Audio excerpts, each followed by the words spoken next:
Hello there, Mr. Sutton here, bringing you the IM324 Extra Practice number 2 solutions on factoring advanced trinomials.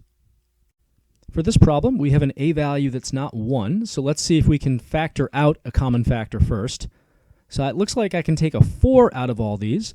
If I factor out a 4, I've got a k squared minus, this will be 4k, minus, let's see, 240 divided by 4, that's 60. And now I just need to find factors of negative 60 that add up to negative 4. So let's see here. We've got 1 and 60, 2 and 30, 3 and 20. So far, nothing's working. 4 and 15, no. 5 and 12, getting closer. Oh, 6 and 10. How could I forget about 6 and 10? If we have positive 6 and negative 10, that would add up to negative 4. So I can write 4, parentheses, k plus 6, k minus 10. For this one, we have an a value that's not 1, and it looks like we cannot take out a common factor. None of these things are divisible by 11. So let's go ahead and use the AC method. 11 times 60 gives us 660 for my AC value. So I need factors of 660 that add up to negative 76. And that seems kind of daunting. Those are some big numbers to work with. But I at least know they're both going to be negative because it multiplies to a positive and adds up to a negative. All right, so let's start at the top here. We've got 1 and 660. Clearly will not add up to 76. Let's see here. 2 and 330, not going to work. 3 and 220, still not even close. Does 4 go into this? Pretty sure it does.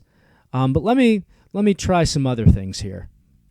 Because there's one even easier factor to check out. I mean, this is 660. It ends with a 0, so it's clearly divisible by 10. 10 times what? Oh, 10 times 66. Hey, what's 66 plus 10? 76.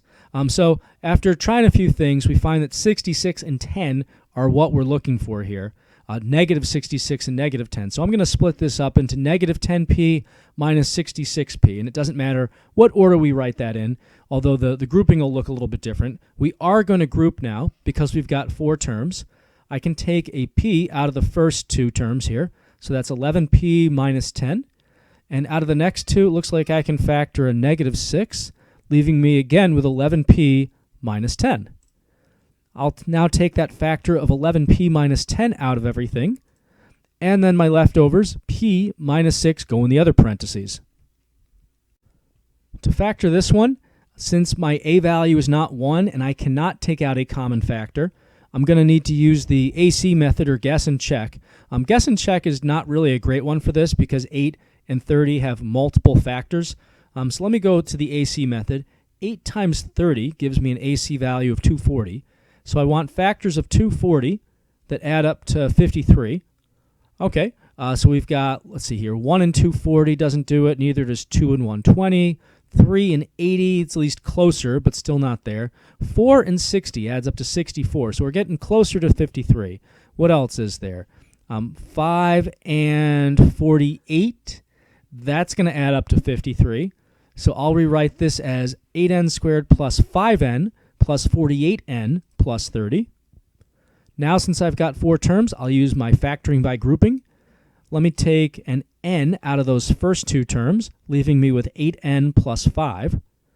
For the last 2 terms, I can take out at least an even number, at least a 2, but I bet I can do better than that. Let's see, what else goes into both of these? Oh, 6. Yeah, let's take a 6 out. So that would leave me with 8n plus 5 again, which is what I wanted to get anyway. Now I can take out that common factor of 8n plus 5, and that leaves me with n plus 6 next door. On this one, my a value is not 1, so let me start by seeing if I can take out a common factor. 5, 50, and 45 are all divisible by 5, and I mean we might as well take out negative 5 while we're at it, so that the stuff inside is easier to factor.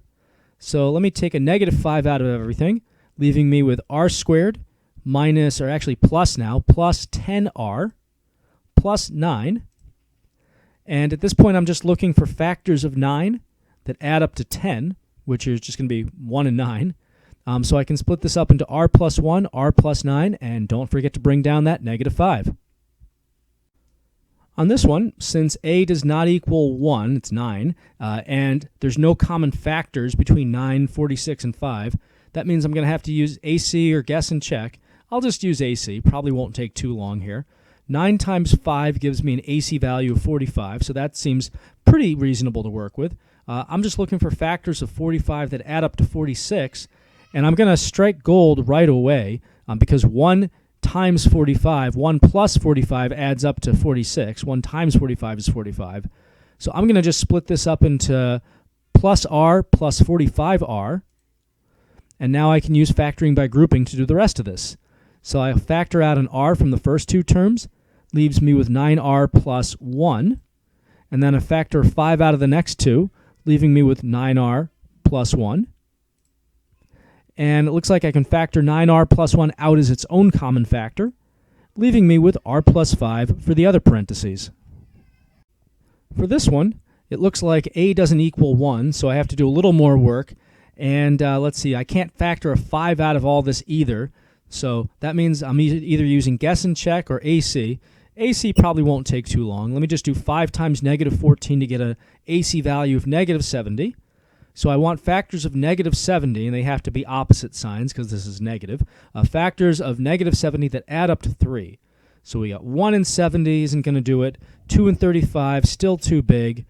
And let's see, 5 and 14, that's getting closer, but still not what we need. What else can we do? Oh, 7 and 10. Well, if I have negative 7 and positive 10, that adds up to 3. So let me do then negative 7n plus 10n. That's what I'll split 3n up into. And at this point, I'll factor by grouping because there's 4 terms. So I take an n out of those first two. That's going to be 5n minus 7. For the next two, I can take out a 2. That leaves me with 5n minus 7 there as well. Now I can take the 5n minus 7 out of everything as a common factor, and that leaves n plus 2 for the other factor.